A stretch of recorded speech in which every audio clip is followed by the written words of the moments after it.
Well, the wildflower plot that we planted last fall is starting to really give us a nice show. And I wanted to show you a few of the flowers that are blooming right now. Well, first off, we've got a wallflower here that is looking very nice and bright with its orange flowers.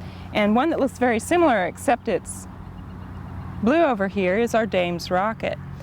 Well, also in our mix we have some bachelor buttons, and we've also got a few flowers in here that we didn't plant, but there are some native wildflowers that we've got. And over here we have some primrose and also some western camandra that's in here. And you'll notice up here we've even got something that's sneaking in as a wildflower, and we've got a few dandelions putting on a show. Well, since they're blooming and they look nice in here, we're going to leave them. There's also an interesting one that's a native wildflower, and that's the vetch. And it's really neat because it actually has not a very strong stem, so it doesn't stand up, but it climbs by using tendrils, and you can see how it grabs on to other plants to pull itself up. While people don't want this in their wheat field or something like that, it does look pretty in our wildflower plot. But when you buy a wildflower mix, usually it's staged. That means that some of the flowers are going to bloom earlier and some are going to bloom later. And we've got a show that we're looking forward to here as well. And I'll show you some of those flowers. First off here, we're waiting, and our coreopsis, you can see a lot of this ferny foliage throughout this plot, is going to look beautiful in about another month.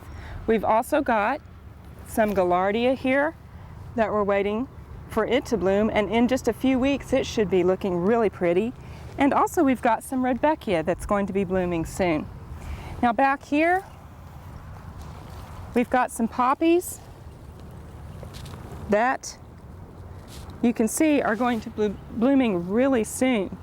Well, we've got a few things in here that we don't want. We have a little bit of this cheat in our wildflower garden, and we could pull this out if we wanted to, or you can just leave it.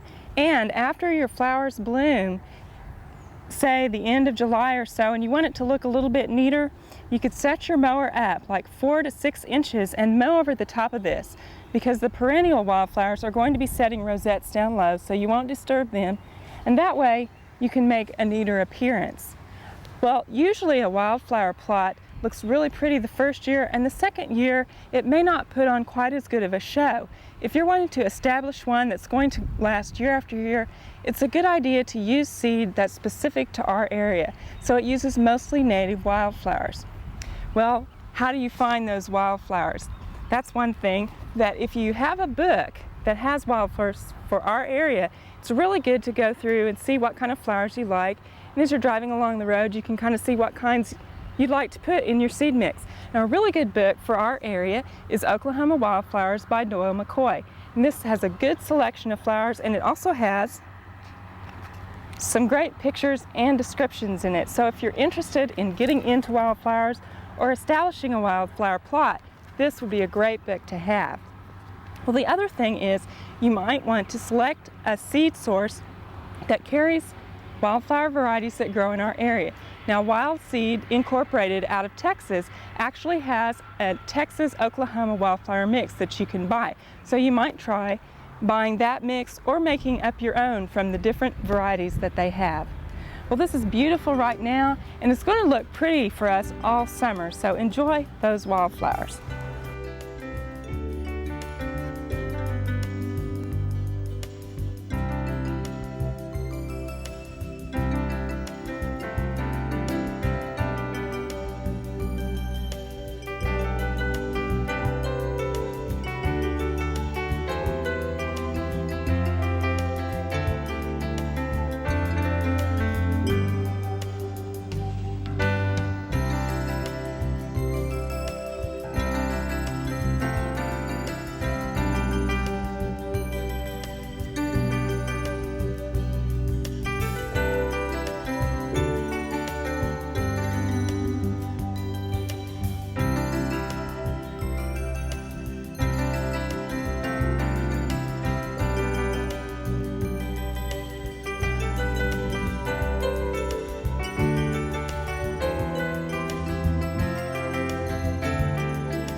hope you enjoyed this video. It's part of our OK Gardening Classics YouTube channel. You can also find more recent videos on our Oklahoma Gardening YouTube channel.